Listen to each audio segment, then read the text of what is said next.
नमस्कार, मैं हूं अतुल सिंघल। स्वागत है आपका हमारे खास कार्यक्रम अग्रदूत में।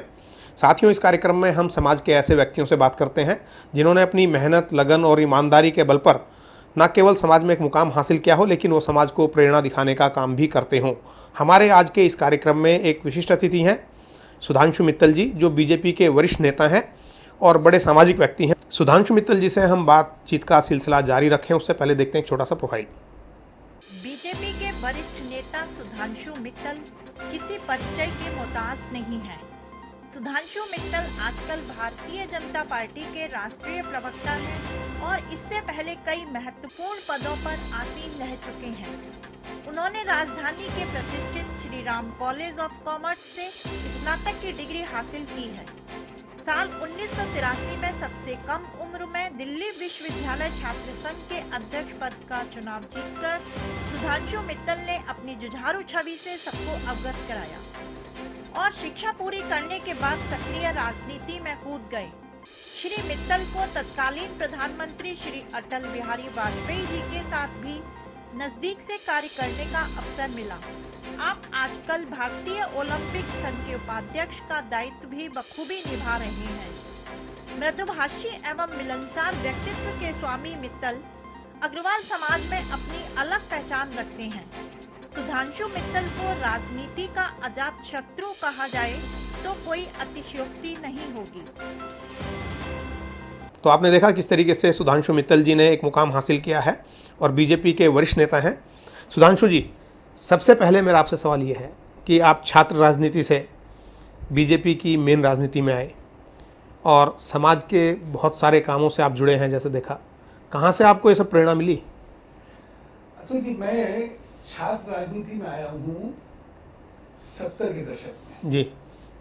और वो जो दशक था वो उसमें राजनीति दृष्टि से अगर देखिए तो बहुत उथल-पुथल हुई थी जी। ये वो दशक है जब इमरजेंसी लगी थी।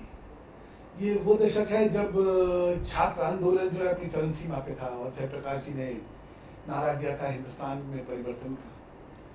ये वो दशक है कि इंदिरा गांधी जी हारी, जनता पार्टी बनी, जनता पार्टी टूटी, श्रीमती इंदिरा गांधी वापस आई।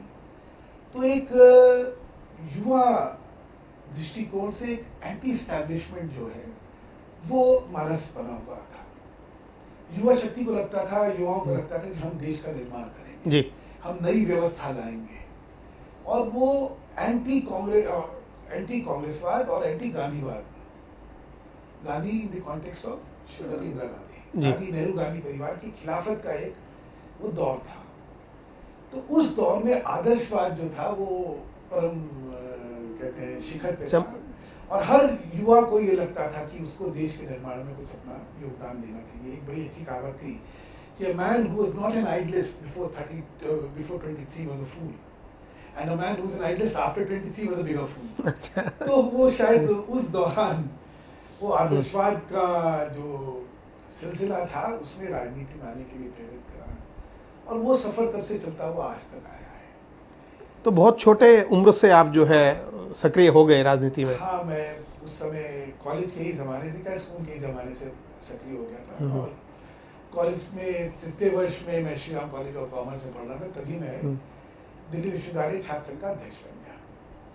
वो शायद पहला मौका था जब तृतीय वर्ष का कोई विद्यार्थी जो है अध्यक्ष बने जी। उसके बाद से लगातार आज 40 साल से ऊपर हो गए वो सिलसिला चल रहा है और हमेशा लगता है कि व्यवस्था में और देश के लिए कुछ अगर कर सके तो सराहनीय होगा। जब आप आए उस वक्त राजनीति में आना कोई ऐसा बहुत अच्छा भी नहीं समझा जाता था और ख़ासतौर से विपक्ष में रह के, जैसे अगर आप सत्ता के खिलाफत कर रहे हैं तो बहुत सारी चुनौतियों का भी आपको सामना करना पड़ा होगा। देखिए, वो ज़माना वो था जब सत्ता तो कहीं क्षितिज पे दूर दूर तक हमारे लिए नहीं थी। बिल्कुल। तो सत्ता की कल्पना करना ही जो है मुझे अतिशयोक्ति लगती है, क्योंकि नई भाजपा बनी, 1980 में भाजपा बनी, 84 के चुनाव में दो सीटें आ गए थे। तो जो शुरू का काल था वो सिर्फ आदर्शवाद का काल था। वहाँ पे हमें इस व्यवस्था में क्या मिलने वाला है, क्या पद मिलने वाला है, क्या गाड़ी घोड़ा बंगला, ये सब तो कभी सोच ही में नहीं आ सकता था। बस एक ही जुनून था कि देश की व्यवस्था बदलनी है, आदर्शवाद लाना, एक नया देश की कल्पना थी और नए देश का निर्माण करेंगे। और इसी वजह से देखिए राजनीति में जो इस मानस से लोग, जो विचार से प्रेरित लोग आए थे जी, उनका एक बहुत राजनीति में बहुत बड़ा योगदान है। और वो शायद सत्ता की लालसा और सत्ता की लड़ाई और सत्ता की तड़प से कहीं दूर हैं, क्योंकि उनमें को जो कुछ करने का जो जज्बा था वो सर्वोपरि था। और इसीलिए वो राजनीति में सत्ता में कुछ मिला नहीं मिला ये सब छोड़ गए, तब वो छोटी बात थी, वो काफ़ी काम छोटी। में अभी भी लगे हुए हैं। लेकिन जब आपने संघर्ष किया, ऐसे में आपको एक जो घरेलू फ्रंट होता है उस पर भी चुनौतियों का सामना करना पड़ता है, परिवार से कई बार सहयोग नहीं मिलता है, या किस तरीके से तालमेल आपने बिठाया दोनों चीज़ों में? मेरे पे जिम्मेदारी थी, मैं परिवार में एक मुखिया की तरह काम करता था जी। तो व्यवसाय को देखना स्वाभाविक था। उसका ये फायदा रहा कि मेहनत कश हो गए।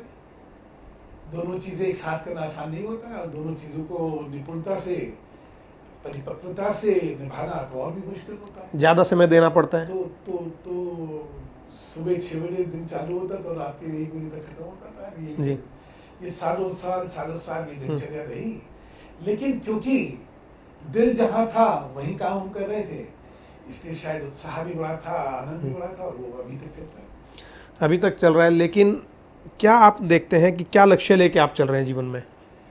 मुझे लगता है कि छोटा भी अगर आप योगदान व्यवस्था में कर सकें तो एक बहुत बड़ी उपलब्धि होती है। आपको लगता है कि अपने लिए तो हर एक कोई जीता है, जी, कुछ समाज के लिए, कुछ देश के लिए, कुछ व्यवस्था के लिए अगर आपने योगदान दे दिया तो शायद आपका जीवन सार्थक हो गया, और बड़ा आनंद आता है, बड़ी उपलब्धि लगती है जिंदगी में।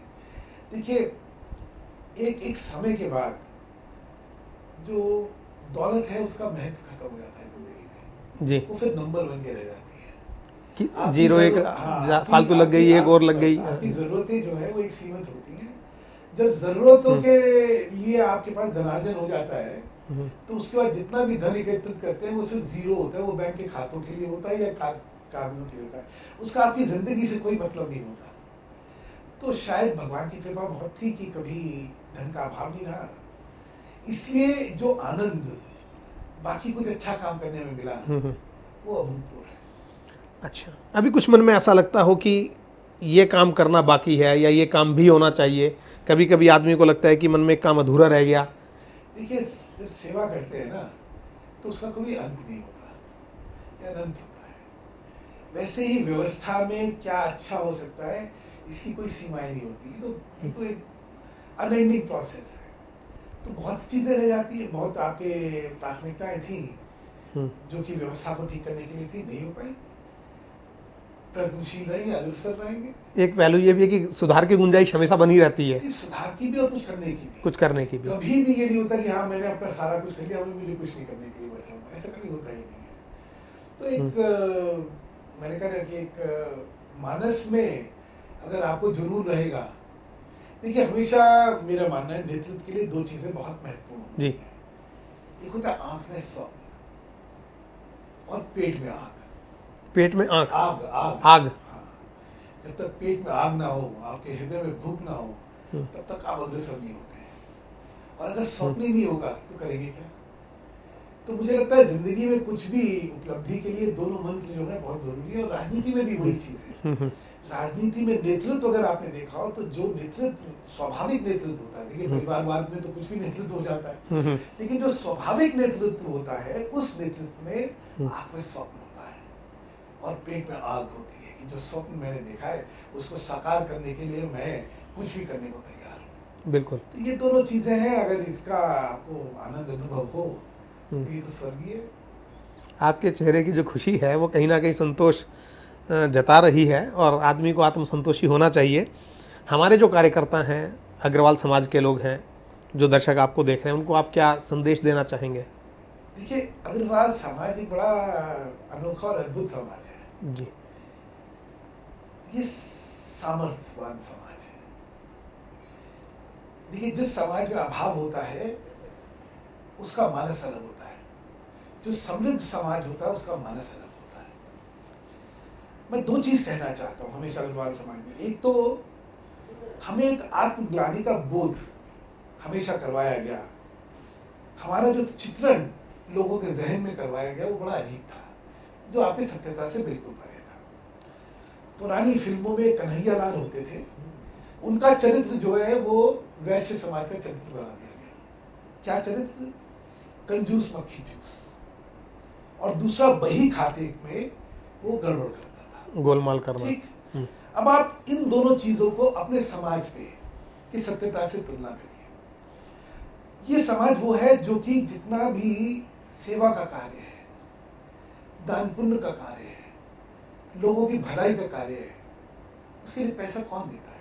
प्रयत्नशील कौन रहता है? आज मंदिर बने हुए हैं, आज धर्मशालाएं बनी हुई हैं, आज शैक्षिक विद्यालय हैं, कॉलेज हैं, अस्पताल है। किसने बनाए हैं? इस समाज ने बनाए हैं। और इस समाज को अगर पैसे का इतना ही मोह था तो ये पैसा क्यों खर्च करते हैं?